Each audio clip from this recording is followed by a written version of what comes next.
नाम वाणी निकट, श्याम श्यामा प्रगट, ये मंत्र है।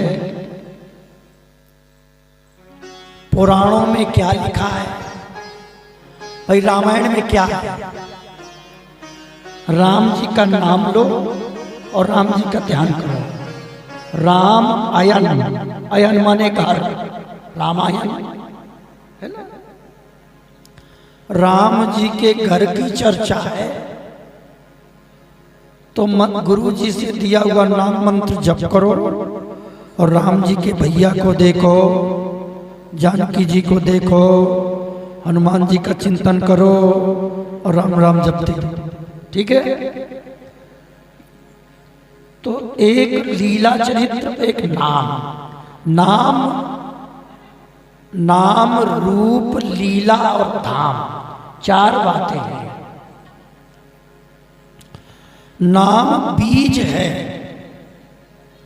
तुलसीदास जी कहते हैं, श्री गुरु चरण सरोज रज, निज मन मुकुर सुधारे, वरणम रघुवर बिमल यस, जो दायक फल चार।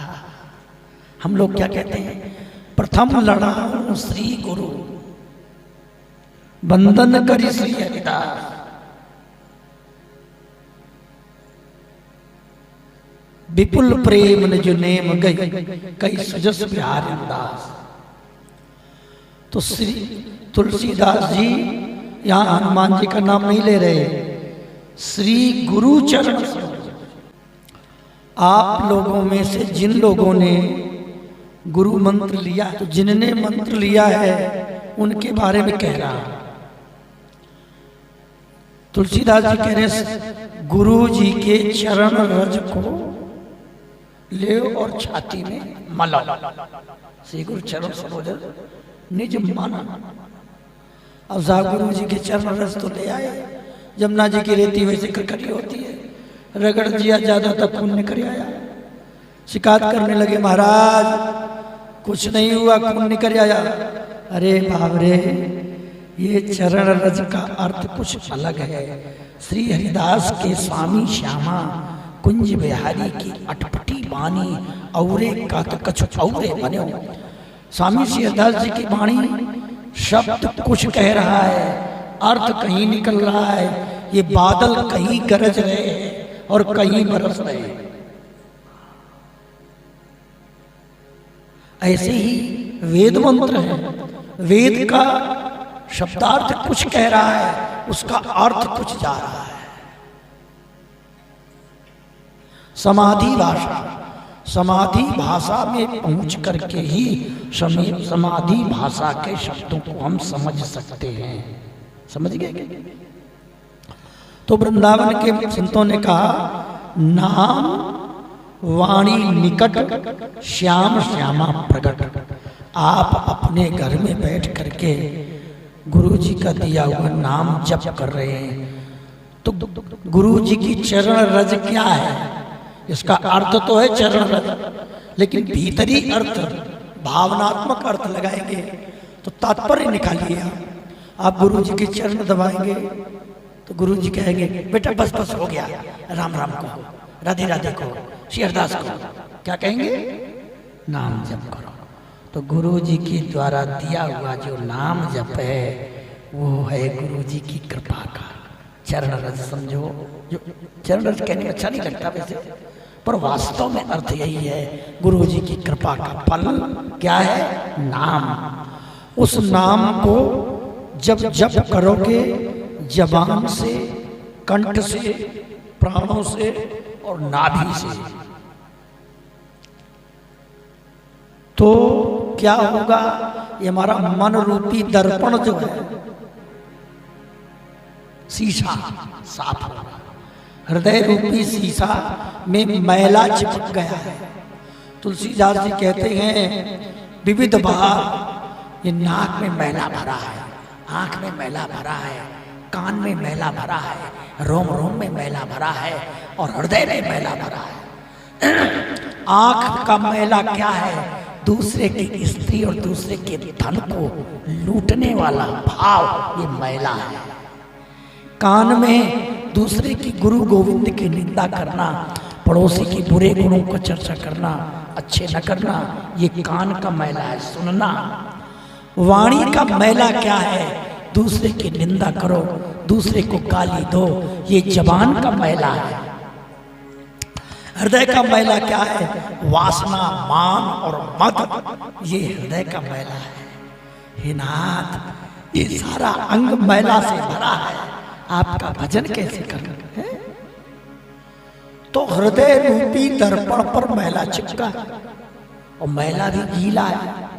अच्छा, मैला यदि गीला हो और उसमें सूखी मिट्टी, रज, जमुना जी की खरखरी होती है, तो आधा किलो मैला हो तो 2 किलो मिट्टी उसमें डाल दो, तो मैला साफ हो जाएगा और बिल्कुल शीशा चमक जाएगा। हम लोग वृंदावन में टिटिया स्थान में थे, तो बर्तन धोने को पानी नहीं दिया जाता था, इतना सा पानी देते थे बस, और जमुना जी की रेती और कोई तिनका पड़ा रहता था, थोड़ा सा पानी में भिजो करके बर्तन का जो कूड़ा था ना, ऐसे, और रज से साफ करते। रज से जब बर्तन को साफते तो चमक लगती, चमकने लगता वो बर्तन, सूखा मंजन बोलते हैं इसको, सूखे मांजना। और उसमें आप फोटो देख लो अपनी, मतलब ये हृदय रूपी दर्पण पर हमारा काम, क्रोध, लोभ, मोह, अहंकार का मैला जमा है, और इस पर गुरु जी की चरण रज माने, गुरु जी का दिया हुआ नाम जप करो, तो उस नाम के प्रभाव से ये मैला हट जाएगा, हृदय साफ हो जाएगा। रज से साफ होगा ना, श्री गुरु चरण सरोज रज, निज मन मुकुर सुधार, अपने मन रूपी दर्पण को सुधर जाएगा, सुधारो। जब सुधरेगा तो हम अपने को देखेंगे, हम कौन हैं? हम तो कृष्ण के दास हैं, नारायण के पार्षद हैं, हम तो राधा रानी की सखी हैं, गोपी हैं। ये स्वरूप अपने आप हमें दिखाई देगा। भागवत में वर्णन आया है, एक गोपी कृष्ण से मिलने जा रही थी, उसके पति ने हाथ पकड़कर कमरे में बंद कर ताला लगा के चाबी जेब में, कमरे के भीतर हा कृष्ण गोविंद करके करुण पुकार करी। एक कृष्ण बंसी बटपड़ खड़े हैं और दूसरे कृष्ण उस गोपी के घर पहुंच गए। ध्यान दीजिए मैं क्या कह रहा हूं। और उस गोपी के सिर पर हाथ रखा तो विरह, इतना विरह प्रकट हुआ, विरहाग्नि से गोपी के तन मन के जितने पाप थे सब जल गए, चित्त शुद्ध हो गया, कृष्ण प्रकट हो गए। और कृष्ण ने स्पर्श किया, उसके सिर में हाथ रखा तो पुण्य भस्म हो गए, पाप भी भस्म हो गए।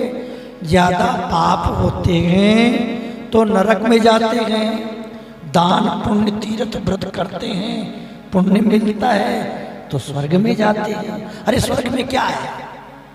यहाँ एक बहुत अच्छे करोड़पति सेठ की कोठी देख लो, कितनी जोरदार है, बस इसी की नकल स्वर्ग है। और क्या है वहां? तो स्वर्ग का रास्ता भी बंद और नरक का रास्ता बंद। अब तो हाईवे, जिसे भक्ति मार्ग कहते हैं, ये मार्ग मिला। क्या हुआ? एक वो गोपी के सिर पर हाथ रखते ही और शरीर तो वहीं गिर गया, उस शरीर से एक शरीर दूसरा निकला, असली रूप जो हमारा तुम्हारा वास्तविक रूप है वो निकला। और निकल करके वो गोपी कृष्ण के पास पहुंच गई। उस गोपी ने अपने को देखा, गोपी ने अपना दर्शन किया। वैसे तो हम लोग फोटो देखते हैं अपनी, तो दर्पण में देखते हैं, लेकिन बिना दर्पण के ये फोटो, ये शरीर अपने शरीर को देखता है कि ये मेरा स्थूल शरीर है, ये मेरा सूक्ष्म शरीर है, और ये मेरा अंतःचिंतित दिव्य। ज्ञान अग्नि तन ओट करी, मैन मुलम्मा जारी, दिव्य बिहारिन दास कर लीनी सांचे डारी। हमारे श्री बिहारी देव जी कहते हैं, मुलम्मा जानते हैं, मोम का बना हुआ ढांचा, और उसे सुनार क्या कहते हैं, सांचा। जबकि वो झूठा है पर उसको सांचा कहते हैं। क्यों? मोम का ढांचा बनाते हैं, किसी मूर्ति का, अंगूठी का, हार का, जो भी, और सोने को पानी बना करके उस मोम के ढांचे में डाल देते हैं। नाम तो सांचा है पर है पक्का झूठा। पर भाई उस झूठे ढांचे से भी सोने की फोटो बन जाती है, सोने का चित्रपट बन जाता है। मोहित समझ रहे? तो अब ढांचा क्या है मोम का, और सोने की मूर्ति क्या है? ये हमारा जो मलमूत्र का शरीर है, ये ढांचा है, मोम का ढांचा है। इसमें गुरु जी के दिए द्वारा दिया हुआ नाम इतना जप करें, प्रिया प्रीतम से मिलने के लिए विरह की अग्नि में उस आत्मा को इतना तपाओ कि आत्मा पिघल पिघल के पानी हो जाए, और फिर इस मोम के ढांचे में डाल दो।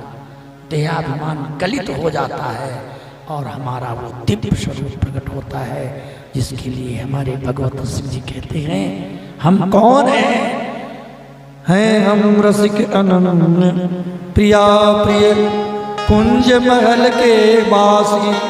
हम कौन हैं? वृंदावन के निकुंज में रहने वाले राधा रानी की सखी। क्या करते हो? ये तुम्हारा काम क्या है? बोले बस लताओं के छेद में से ऐसे नई नई के विलोकों छिन छिन रति विपरीत उपास, और लताओं के झुरमुट में मैं प्रिया प्रीतम का खेल देखती रहती हूँ। कैसे खेल रहे हैं, कैसे उछल रहे हैं, कैसे लीला कर रहे हैं। कुछ काम है, सेवा है? बोले हाँ। बीरी बसन सुगंध आरसी, समय समय पर जरूरत पड़ती है तो मैं पान की बीरी ले जाती हूँ, लो पान खा। जरूरत पड़ती है तो पंखा चलने लगती हूँ। उन्हें जरूरत पड़ती है तो सुगंधी भी देती हूँ, उन्हें जरूरत पड़ती है तो गाने भी लगती हूँ। गावे हम सोई करें सहज लाडली लाल, मैं जो गाती हूँ वो लाडली लाल करते हैं, और उनके करने की इच्छा होती है तो मैं उसको गाने लगती हूँ। ये मेरा काम है, हमारा ड्यूटी है 24 घंटे की सेवा है। नई नई केली बिलोकों छिन छिन रति विपरीत उपासी, बीरी देत प्रसाद। अब जब वो प्रसन्न होते हैं तो क्या कहते हैं? प्रसाद से प्रसन्नता, प्रसन्नता ही प्रसाद है। अरे भगवत दासी आजा आजा मेरे पास, थोड़ा गर्मी पड़ रही है, नहीं पंखा चल दे, एक गिलास पानी पिला दे। देत प्रसाद प्रेम सो हंसी हंसी कई कई भगवत दासी, और प्रिया प्रीतम जुगल सरकार में भगवत दासी कह के प्रेम से पुकारते हैं। यही प्रसाद पाना है। ज्ञान अग्नि तन औंट कर मैन मुलम्मा जारी, दिव्य बिहारिन दास कसी लीनी सांचे धारी। तो वो गोपी का शरीर वहीं पड़ा रहा, ये मलमूत्र का ढांचा, जिसे स्त्री कहते हैं, बहन कहते हैं, पत्नी कहते हैं, नानी कहते हैं, सारे संबंध जिस शरीर से जुड़े हैं, वो शरीर तो गोपी का कमरे के भीतर पड़ा है, और जिस शरीर का संबंध केवल लाडले लाल से है। मैं आपकी दासी हूँ, मैं आपकी सखी हूँ, मैं आपका दास हूँ, बस केवल इतना भाव जिसते है वो है आत्मा। वो आत्मा का स्वरूप, आत्मा क्या है? एक सोने का पिंड है। जीवात्मा एक सोने का पिंड है। और जीवात्मा को ज्ञान की अग्नि में धधका धधका के, ज्ञानाग्नि दग्ध कर्माणम तमाहु पंडितम बुधा, ज्ञान की अग्नि के द्वारा जिसने अपने सारे कर्म जला दिए, तो अपना फिर देखो हम लोगों के 3 स्वरूप हैं, स्थूल देह, सूक्ष्म देह और कारण देह अथवा दिव्य देह। स्थूल किसे कहते हैं? अब ये चश्मा है, ये स्थूल चश्मा है। अब इसको रख देंगे, ध्यान करेंगे, मन में दिखाई देगा, वो है सूक्ष्म चश्मा, ठीक है। और फिर हम चश्मा कहीं चले जाए, चश्मा भूल जाए, हे चश्मा तुम आ जाओ, चश्मा अकारण, ये चश्मा यहीं पड़ा है, इसमें से दूसरा चश्मा निकल करके और हाथ में प्रकट हो जाए, यही दरार है, इसे दिव्य कहते हैं, समझ रहे? स्थूल शरीर ये हमारा है और सूक्ष्म शरीर क्या है? इस मनुष्य शरीर से, मनुष्य कर्म योनि है, बाकी भोग योनि है, और योनियों में कर्म का भोग नहीं मिलता, कर्म का भोग मनुष्य के लिए विधान है। तो जो मनुष्य जो कर्म करता है इस शरीर से, तो उसका प्रभाव सूक्ष्म शरीर पर पड़ता है, समझ रहे हो? सूक्ष्म उसे कहते हैं कि मर जाने के बाद, इससे कहते हैं अमर में गए, वो सूक्ष्म शरीर है। बुरे कर्म करने से वो सूक्ष्म शरीर पाप, और उस है वो सोना, वो तो कभी गलता ना कभी नष्ट तो होता नहीं सोना, पर उस सोने के ऊपर मैला छा जाता है, मैला लिपट गया ना, तो अब वो जब सोने के ऊपर मैला हो जाता तो बेचारे को, उस सोने को सुनार के पास ले जाते हैं, और सुनार क्या करता है? आग की कढ़ाई में डाल देता है, कुछ और कुछ डाल दिया, सुहागा डाल दिया और खौला दिया, सोने को पानी बना दिया, मैला मैला जल गया और शुद्ध सोना फिर हो गया, समझ गए? तो ये हमारा जो सूक्ष्म शरीर है, ये बुरे बुरे मारधार, खाना पीना, मरना गिरना, बुरे पाप कर्म करते हैं, तो सूक्ष्म शरीर के ऊपर मैले का परत बन जाता है। तो भगवान क्या करेंगे बेचारे? तो भगवान शुद्ध करके अपने पास लेंगे, फिर वो सुनार मास्टर साहब के पास भेजते हैं, धोबी के पास। कपड़े में मैला आ जाए तो धोबी के पास कपड़ा, धोबी दया नहीं करता, खूब मारता है उसको। नरक लोक में पहुंचता है सूक्ष्म जीव, वो जीव नष्ट नहीं होता, परंतु बुरे पापों का कर्म का कष्ट उसे मिलता है, कष्ट का अनुभव होता है। पुण्य करता है तो उसे स्वर्ग में सुख भोग का अनुभव होता है, इंद्रियों का सुख शरीर। तो ये तो हो गया सूक्ष्म शरीर। अब रह गया स्वर्ग और नरक की बात, समझ में आ गई ना? अब रहा भक्ति मार्ग की बात कह रहा हूं, थोड़ा बात कठिन हो जाती कहने में, फिर भी सरल भाषा में समझा रहे हैं। अब तीसरा मार्ग है भागवत के 33 स्कंद में, अधो मार्ग, अर्ची मार्ग और भक्ति मार्ग, 3 मार्ग है। अधो माने नरक, अर्ची माने पूजा दान स्वर्ग जाना, और भक्ति माने कृष्ण के चरणों में अनन्य भक्ति, ये राजमार्ग है। कितने भी जन्म ले लो, जब तक अनन्य भक्ति का आश्रय नहीं लिया तो इस संसार से हम छूट नहीं सकते, 84 लाख योनियों से छूट नहीं सकते। अनन्य भक्ति राजमार्ग ही ऐसा रास्ता है जो भाव बंधन से जीव का छुटकारा होता है। तो अब दिव्य शरीर की बात समझ लो, सूक्ष्म शरीर का काम तो ये। तो वो जो सूक्ष्म शरीर है, तो इस शरीर से गुरु जी से मंत्र दीक्षा जिस समय लेते हैं, तो गुरु जी के शरीर से नाम मंत्र के साथ चेला के कान में आदि दैविक पार्षद दिव्य सखा का, सखी का, दास का जो संप्रदाय की उपासना है, जो भजन की प्रक्रिया है, वो स्वरूप हमारे भीतर प्रतिष्ठित हो जाता है। अब गुरु जी के द्वारा दिया हुआ एक नाम, एक मंत्र, एक गुरु, एक इष्ट, एक उपासना, इस पद्धति से करने पर जब वो नाम सिद्ध होता है तो हमारा भीतर जो स्वरूप गुरु जी ने बैठाला था वो शरीर से बाहर निकल के आता है। फिर हम हमको देखते हैं। आत्मान महात्मान उद्धरेत, ये अपनी वेद मंत्र है, ये अपनी आत्मा ही अपनी आत्मा का उद्धार करती है। अमृत से पुत्र, हम अमृत के पुत्र हैं, कोई मर के पुत्र नहीं है। अमृत माने अमर। अमर कौन है? राधा कृष्ण अमर है, सीताराम अमर है, लक्ष्मी नारायण अमर है और सब मरने वाले हैं, इसलिए हम इन्हीं के पुत्र हैं। अब वेद वेद के शब्द हैं। तो भाई अब बात आ रही है कारण देह की प्राप्ति कैसे होगी। इस स्थूल शरीर से गुरु जी के द्वारा दिए हुए नाम जप और वाणी पाठ करने से, जो ग्रंथों में लिखा है, नाम जप करने से नामी सामने प्रकट हो जाता है और गुरु जी की कृपा होती है। तो वो जो सूक्ष्म शरीर नरकों में जाता है, स्वर्गों में जाता है, स्वर्ग का रास्ता बंद और नरक का रास्ता बंद, और वो सूक्ष्म शरीर में मैला नहीं रहता, न मैला रहता है, न पुण्य रहता, न पाप, वो शुद्ध सोने के समान चमकता है। बस उसको पुटकी चाहिए जरूरत।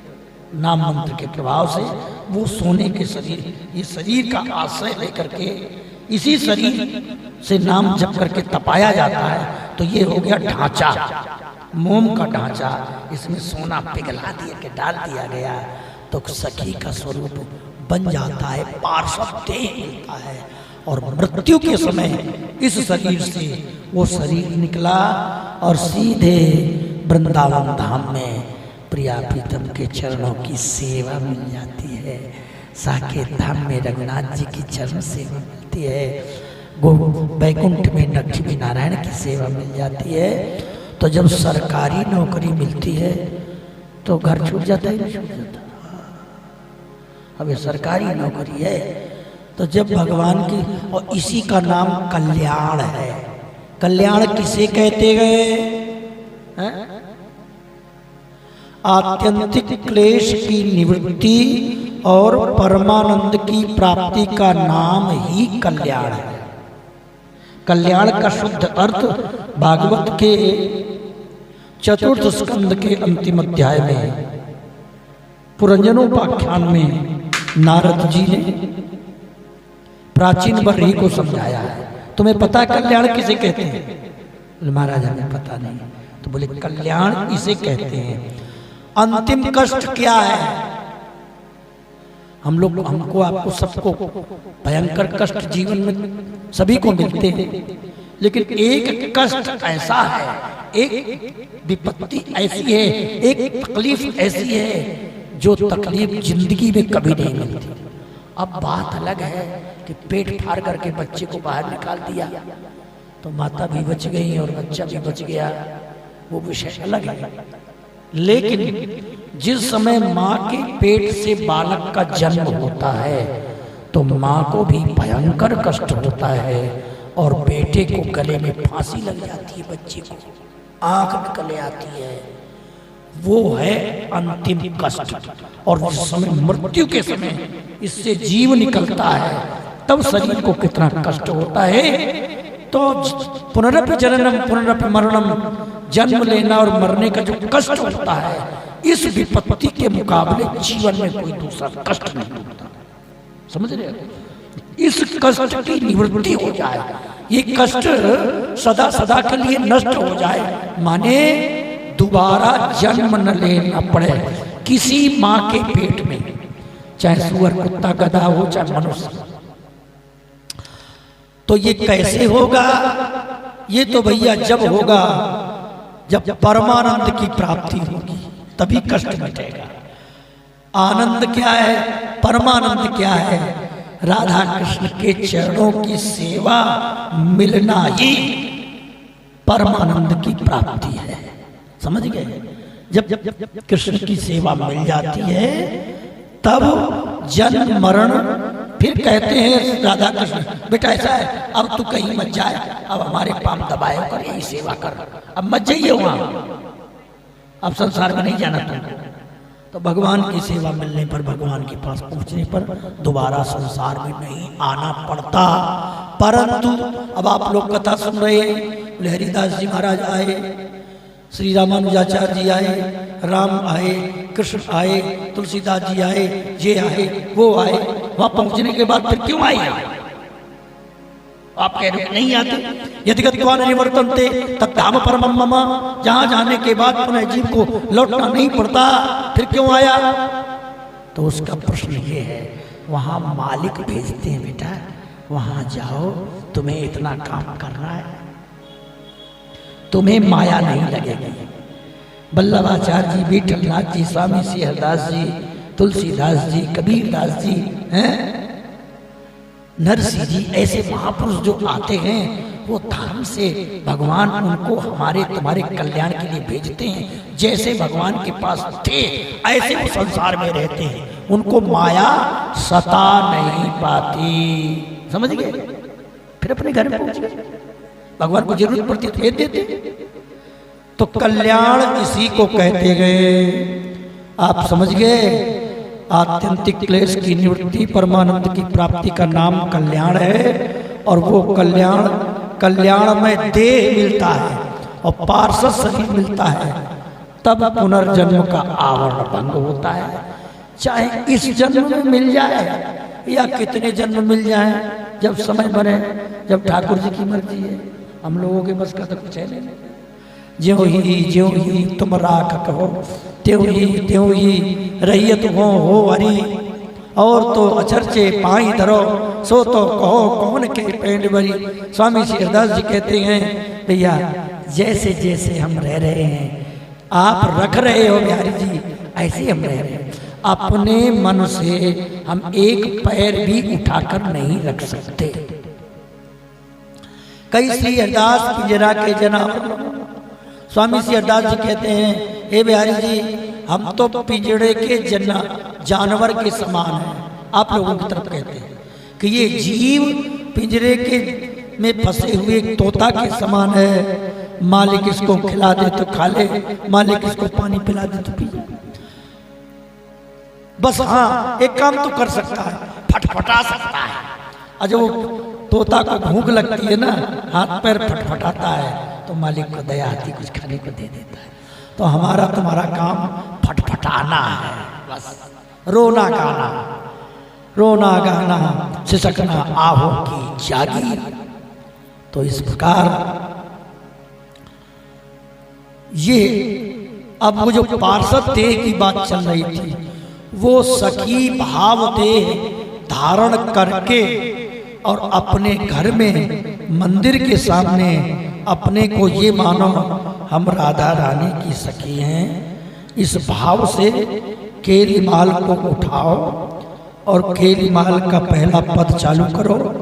मायरी सहज जोरी प्रकट माई माने सखी। स्वामी श्री हरदास जी हमारे गुरु जी से कह रहे हैं, सखी रूप में स्वामी जी ललिता रूप में हमारे गुरु जी से कह रहे हैं, अरे सखी देख देख बिहारी जी प्रकट हुए, कितने सुंदर हैं। मायरी सहज जोरी प्रकट भई। तो इस सखी भाव देह को हृदय में धारण करके और प्रिया प्रीतम को पाठ सुनाओ। बनी तेरे चारी चारी चूरी चरण कर।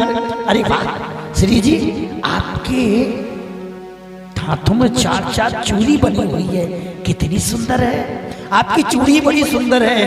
कंठ श्री दुलरी हिरन की नासा मुक्ताडन। कंठ में सुंदर हार है, नाक में आपकी नथ है, हाथ में चूड़ी है, पैर में पैजनी है, कमर में कोदनी है। आपकी धोती बड़ी सुंदर है, बहुत अच्छी लगती है।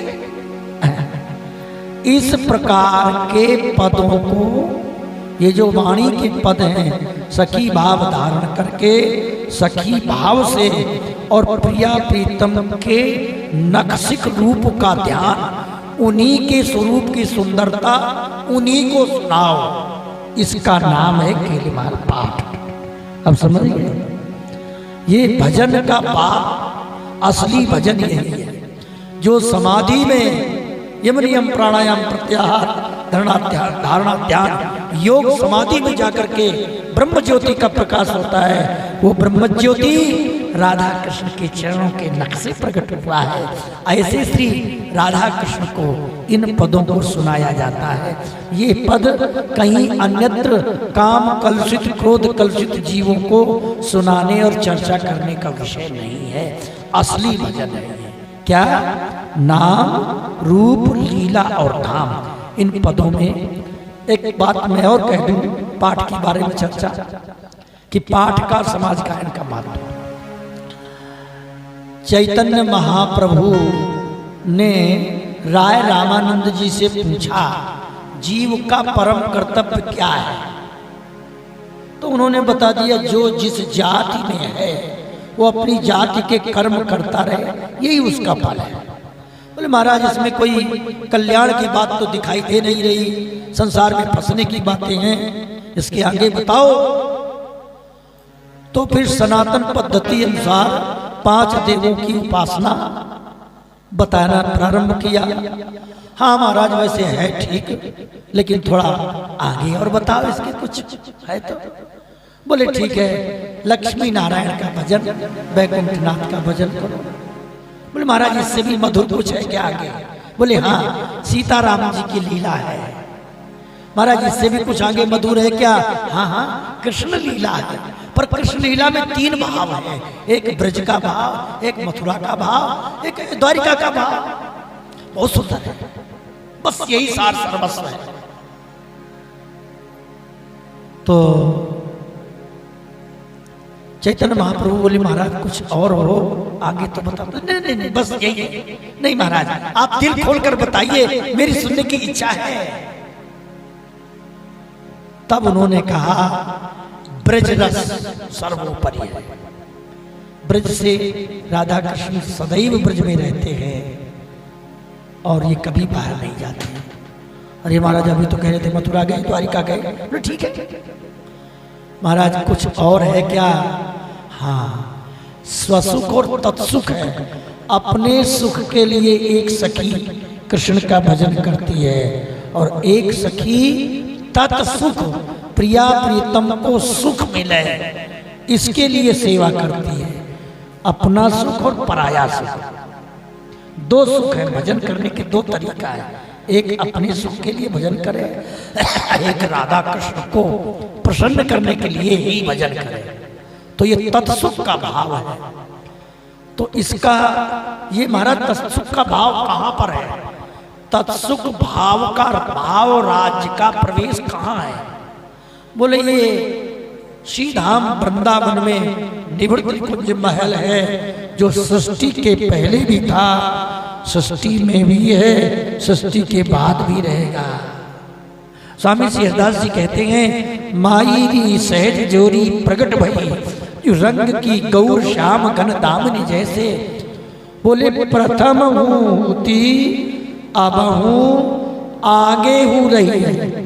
तीनों कालों में ये जोड़ी है, इसको काल और समय से कोई मतलब नहीं है, समझे? वो तो नित्य वृंदावन के नित्य प्रिया प्रीतम है।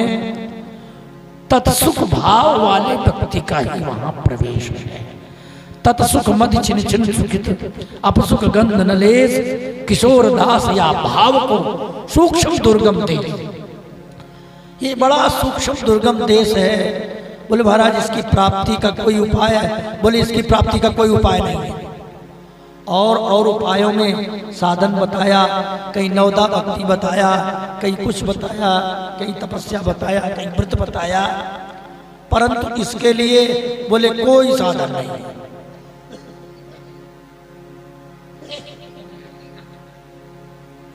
अरे भाई महाराज जब वस्तु है तो उसके प्राप्त की कोई तो साधन होगा। आप हमसे छुपा रहे हैं। वैसे ये कथाएं मैं कहीं कहता नहीं हूं, जो यहाँ कह रहा हूं कि कथा तो रामकृष्ण की ही होती है, इन चीज़ों की कथा नहीं होती। पर यहाँ हमारे मोहित जी और उनकी माता जी के ये बातें सुनने की इच्छा है, तो एक देसी भाषा की दृष्टि से आपको सुना रहे हैं। तो कोई उपाय है क्या? कोई साधन है? बोले कोई साधन नहीं है, ये वस्तु प्राप्त नहीं होती, किसी को है जरूर। तो महाराज आप हमसे कुछ छुपा रहे हो, बताना नहीं चाहते हो। एक बात बताऊं मैं, सुनने में बड़ा बुरा लगेगा पर बात बहुत बड़ी है। ये कथा सुनाने वाला व्यक्ति कैसा है? राय रामानंद चैतन्य चरितामृत में आता है, जो बहुत सुंदर बगीचा है, जिस बगीचे में सुंदर सरोवर है और शीतल मंद सुगंध समीर बह रही है, एकांत स्थल है, रास मंडल बनाया गया है। राय रामानंद जी प्रिया प्रीतम की लीलाओं के पदों की रचना करते हैं और उसका मंचन करवाते हैं, और छोटे छोटे 16 वर्ष की लड़कियों को वो पद याद कराते हैं राय रामानंद जी, और पद याद करा करके फिर उनको नृत्य सिखाते हैं, गायन सिखा रामानंद जी विशेष कक्ष में एकांत में पहुंच करके चंदन से, अगुर से, कस्तूरी से मिला करके और स्नान कराते हैं। उस समय राय रामानंद जी सखी भाव में रहते हैं। सखी भाव के द्वारा उनका शरीर सजाते हैं और गोपी बना करके, और फिर उन्हें रास मंडल में पहुंचाते हैं और लीला का मंचन कराते हैं। इतने धैर्यवान व्यक्ति है। किसी स्त्री का स्पर्श करना कितना कठिन है, और वो महात्मा गोपी बना करके और मंच पर गोपियों की कृष्ण लीला का अनुकरण कराता है राय रामानंद। इतना गंभीर महापुरुष, और है कौन? राजा गृहस्थी। चैतन्य महाप्रभु ऐसे राय रामानंद जी की प्रशंसा करते हैं। राय रामानंद जी तो वास्तव में गोपी है। बताइए कितना कठिन है। संसार की दृष्टि में ये शब्द कहने लायक ही नहीं है, लेकिन यदि वहां स्टेशन पर पहुंचो, ऐसे विदेहावस्था, देह रहते हुए विदेह हैं, देह विदेह भये जीवत ही बिसरे विश्व विलास। स्वामी श्री हरदास जी के बारे में हरिराम व्यास जी ने कहा है, देह रहते हुए विदेह रहते हैं। वो राय रामानंद जी भी चैतन्य चरितामृत में ललिता जी के अवतार बताए। तो देह रहते हुए विदेहावस्था स्थिति में, ऐसी परमहंस गति में उनको पदों को याद कराना, अपने स्वरूप में स्थित रहना, मन में काम क्रोध लोभ मोह का विकार न आना, कितनी बड़ी बात है। ऐसे राय रामानंद जी से कहते हैं चैतन्य महाप्रभु कृष्ण के अवतार, कोई तो साधन होगा। इस नित्य विहार को, उसका नाम, उस लीला का नाम है नित्य विहार, जिसकी चर्चा 3 दिन से चल रही है। आज उसका शब्द खोल रहा हूं। वो नित्य विहार प्राप्ति का कोई साधन नहीं है महाराज। ऐसा नहीं हो सकता कि साधन नहीं हो। यदि वस्तु है तो प्राप्ति का कोई साधन तो होगा ही। आप हमसे छुपा रहे हैं, आप हमें पात्र नहीं समझते हैं। राय रामानंद जी रोने लगे, हे प्रभु, हे श्री कृष्ण, आप साक्षात श्री कृष्ण हैं। आप जो हमसे बुलवाना चाहोगे मैं बोलूंगा। अब मैं बोल रहा।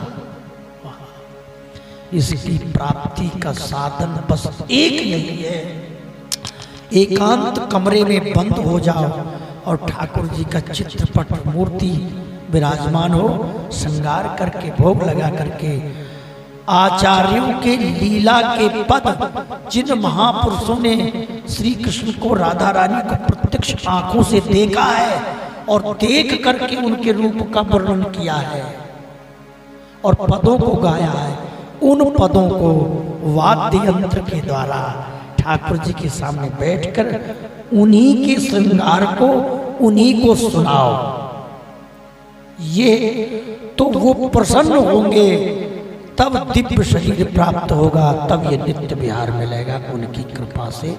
पदों का गायन, नाम वाणी निकट, श्याम श्यामा प्रकट। श्री सेवक जी महाराज नाम के हरिवंश जी की कृपा पात्र के शब्द हैं।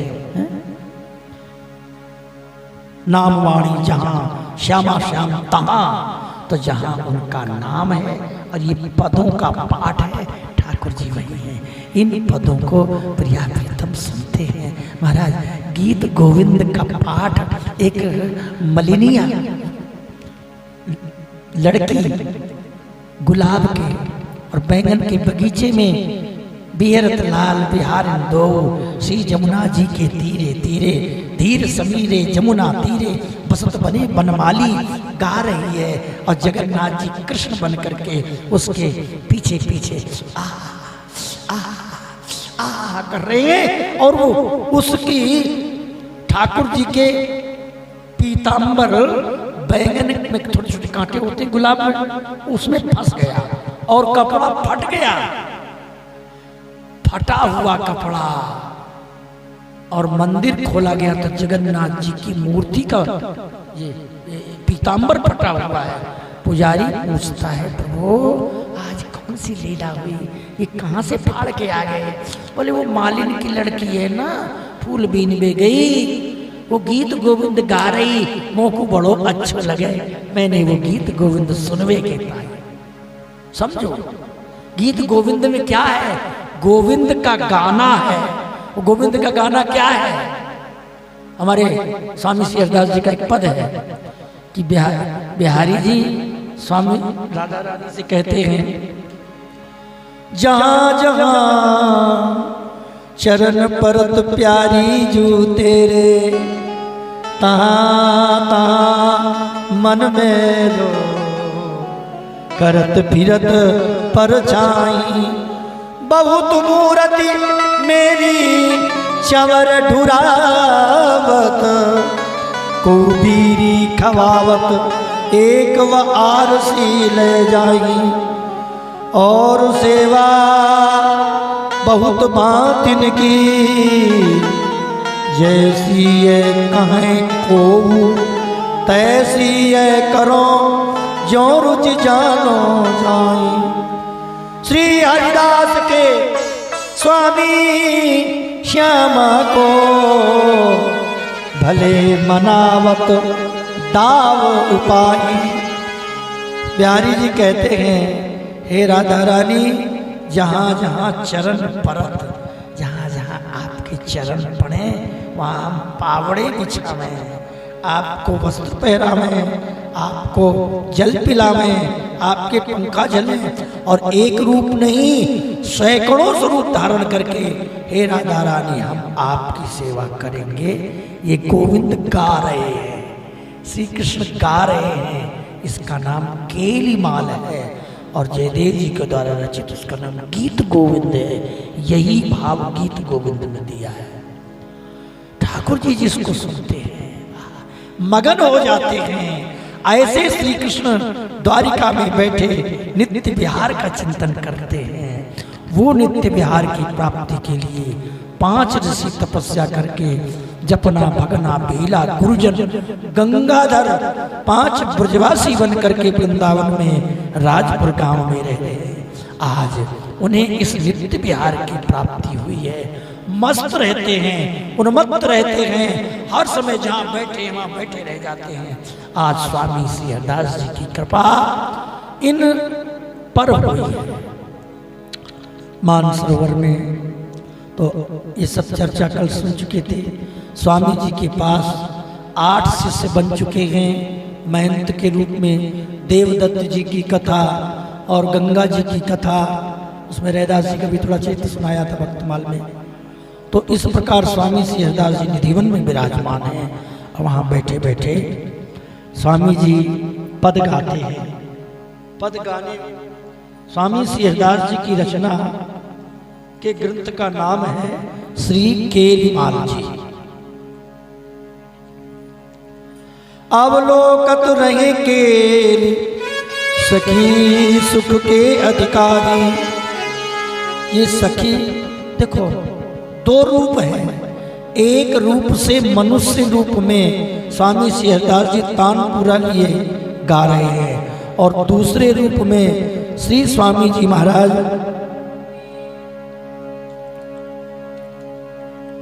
सखी बनकर के प्रिया प्रीतम को गोद में लिए बैठे हैं और उनको खेल खिला रहे हैं और बातचीत करते रहते हैं। 110 पद स्वामी जी की है। पहला पद है मायरी सहज जोरी प्रगट भई जुरंग की। ये खेल, अच्छा इसका अर्थ समझ लो। केलीमाल ग्रंथ का नाम क्या है? केलीमाल। केल धन माला।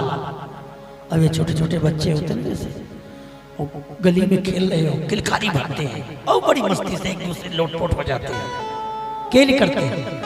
तो घर में बातचीत करते हैं, बच्चे केली कर रहे हैं, ठीक है। इस प्रकार जुगल सरकार के केली के 110 पद हैं, एक झांकी, इसलिए उसको माला बताया है, इसलिए उसका नाम केलीमाल है, ठीक है। अब स्वामी श्री हरिदास जी महाराज वृंदावन में एक निधिवन नाम का स्थान है। अब तो बाउंड्री बन गई है, पहले तो जंगल था, छोटे छोटे घेरा बने थे, इलाके थे। वहां एक तमाल वृक्ष का स्वामी जी का ये चित्र जो दर्शन कर रहे हैं, यही श्री हरिदास जी का चित्र है। एक तमाल वृक्ष का आश्रय लेकर के तंबूरा लिए हुए तानपुरा जिसे कहते हैं, पद गाते रहते हैं, हंसते हैं, आनंद में होते हैं और बतलाते रहते हैं। अच्छा स्वामी जी का क्या नियम है? सुबह के समय जब स्नान करने जाते हैं तो रास्ते में जो वन्य पक्षी पशु है वो खड़े हो जाते हैं और स्वामी जी का दर्शन करते हैं। यमुना में स्नान करके आते हैं स्वामी जी, तो एक ऐसे स्थान पर बैठते हैं तमाल वृक्ष के नीचे, पसेदु तमाल कहते हैं उसको,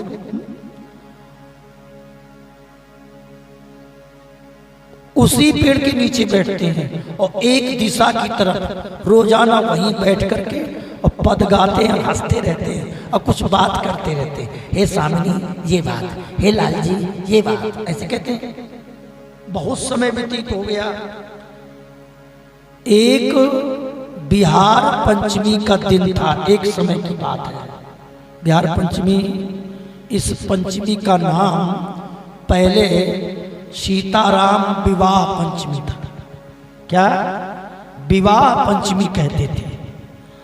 और बिहार पंचमी से पहले सब लोग बोलो नंद नंदन की, कृष्णचंद्र की ऐसे जय बोलते थे। लेकिन जब इस बिहार पंचमी को बांके बिहारी प्रकट हो गए तो इसका नाम बदल गया। विवाह पंचमी न हो करके बिहारी पंचमी हो गया और जय जयकार की ध्वनि भी बदल गई। बोलो वृंदावन बिहारी लाल की जय, बोलो वृंदावन बिहारी लाल की जय हो, बांके बिहारी लाल की जय हो। ये अगहन के पक्ष के शुक्ल पक्ष की पंचमी को बांके बिहारी प्रकट हुए थे। उस दिन की बात है। अभी तक शिष्यों के मन में कुछ ऐसा नहीं आया। स्वामी जी हैं, मस्ती में रहते हैं, गुरु जी। आज सभी शिष्य आपस में बात करने लगे, झुंड बना करके। क्यों भाई एक बात बताओ, ए दयालदास, ए मनोहर दास जी, ए बड़े गुरु भाई विठलपुरी जी, बोले जी एक बात बताओ, आपकी समझ में कुछ आ रहा है क्या? बोले क्या? स्वामी जी इसी तमाल वृक्ष के नीचे बैठते हैं और इधर को देखते हैं और रोजाना यही प्रणाम करते हैं, इधर से कुछ बात करते हैं, और कहीं पूजा नहीं करते। अरे बिहारी जी तो सर्वत्र हैं, उधर बैठ जाओ, कभी उधर बैठ जाओ, कहीं भी भजन करो, पर यहीं क्यों बैठे रहते हैं और कुछ बातचीत करते रहते हैं। आज स्वामी जी कुछ बात कर रहे हैं, शिष्य लोग आसपास झुंड बना के खड़े हैं और स्वामी जी और बिहारी जी की बातचीत हो रही है। देखो, अव्यक्त मूल है, अव्यक्त को प्राप्त करने के लिए व्यक्त का आश्रय लिया जाता है। कार्य कारण भेद से कारण मूल है, कारण को प्राप्त करने के लिए कार्य किया जाता है। कारण को प्राप्त करना है तो कार्य को पकड़ना पड़ेगा। तो कार्य कारण भेद से दोनों एक साथ हैं, उनमें अभेद नहीं मानना चाहिए। व्यक्त है, एक अव्यक्त है। अव्यक्ता व्यक्त की दृष्टि में अव्यक्त मूल है, व्यक्त मूल नहीं है। जो दिखाई दे रहा है वो सत्य नहीं है, जो दिखाई दे रहा है वो सत्य नहीं है, जो दिखाई नहीं दे रहा है वो सत्य है। परंतु जो दिखाई नहीं दे रहा है, सूर कबीर मीला तुलसी ने उनको इसी आंखों से देखा है, तो देखा है और ग्रंथों में लिखा है। पर हम लोगों को दिखाई नहीं दे रहा है तो हम उसे झूठ मान रहे हैं। तो जिन इन महापुरुषों ने जिसका दर्शन किया, दिव्य प्रिया प्रीतम श्यामा श्याम का दर्शन किया, वो अव्यक्त है, व्यक्त नहीं है, अदृश्य हैं, दिव्य नेत्रों से दिखाई देते हैं, वो मूल है। हमारा तुम्हारा ये शरीर है, दिखाई दे रहा है, ये सत्य नहीं है। इसके भीतर जो जीवात्मा है वो सत्य है, वो कभी मरता नहीं है, पर वो किसी को दिखाई देता नहीं, वो किसी को दिखाई देता नहीं। जो दिखाई नहीं देता वो सत्य है, उसे कारण कहा है, और जो दिखाई देता है उसे झूठ कहते हैं। पर भैया, जो दिखाई देता है उसके माध्यम से ही जो नहीं दिखाई दे रहा है वहां तक पहुंचते हैं। चलो इन शब्दों का अर्थ समझावे आपको। व्यक्त क्या है, अव्यक्त क्या है। भगवान नारायण वैकुंठ में रहते थे, और जब तक वहां रहे बाबूजी कोई नहीं जानता था उनको। अब जब वो सुअर बन गए तो कुछ लोग जानने लगे, महात्माओं ने देखा, बोले हाँ फराह अवतार है। ये आए कहाँ से? तो कोई तो पीछे भागे चले गए, तो देखे कि वैकुंठ से आया, ठीक है, पर बड़ा नाम तो पड़ गया ना। फिर कुछ समय व्यतीत हुआ, फिर साहब नरसिंह भगवान प्रकट हो गए, अचानक प्रकट हो गए। फिर महात्मा लोग, शंकर जी, सब लोग आए, बोले यार ये तो दिखाई तो पहले कहीं नहीं देते, कहां से आ गए? आखिर कहीं से तो आए हो, और चलो इनके पीछे लगते, कहां जाते हैं। अदृश्य हो गए, देखे प्रकाश जा रहा है उधर की तरफ, पीछे पीछे दौड़ेंगे, अरे ये तो वैकुंठ से आया, समझ गए? तो वैकुंठ धाम अव्यक्त है, दिखाई नहीं दे रहा है, लेकिन व्यक्त दिखाई दे रहे हैं। सुअर अवतार, नृसिंह अवतार, मछली अवतार, कछुआ अवतार, मोनी अवतार, राम अवतार, कृष्ण अवतार। जब उतर करके आए तो सब लोगों ने देखा, जब देखा तो सोचने लगे, अरे यार आखिर आए हैं ये, प्रकट हुए, कहीं न कहीं तो होंगे, चलो ये कहाँ रहते हैं, उनके पीछे लगते हैं। तो उनका रूप ध्यान करते हुए, उन्हीं का नाम जप करते हुए ध्यान में लगने लगे और रोने लगे, हे नरसिंह भगवान, हे महाराज जी, तुम कहाँ रहते हो, अपना घर दिखा दो जी। तो नरसिंह भगवान प्रकट हो गए, बेटा प्रहलाद चलो मैं तुमको वैकुंठ दिखाता हूँ। तो जो वैकुंठ वो अव्यक्त है, उस अव्यक्त को व्यक्त अव्यक्त का आश्रय लेकर के अव्यक्त को प्राप्त किया। आज भी वृंदावन में राधा कृष्ण की लीला अव्यक्त रूप में होती है, पर सबको दिखाई नहीं देती है। किसी किसी भाग्यशाली को दिखाई देती है, और जिसको दिखाई देती है वो जानता है, नहीं दिखाई देता वो मानता भी नहीं। पर है तो सही, इतना तो मानना ही पड़ेगा।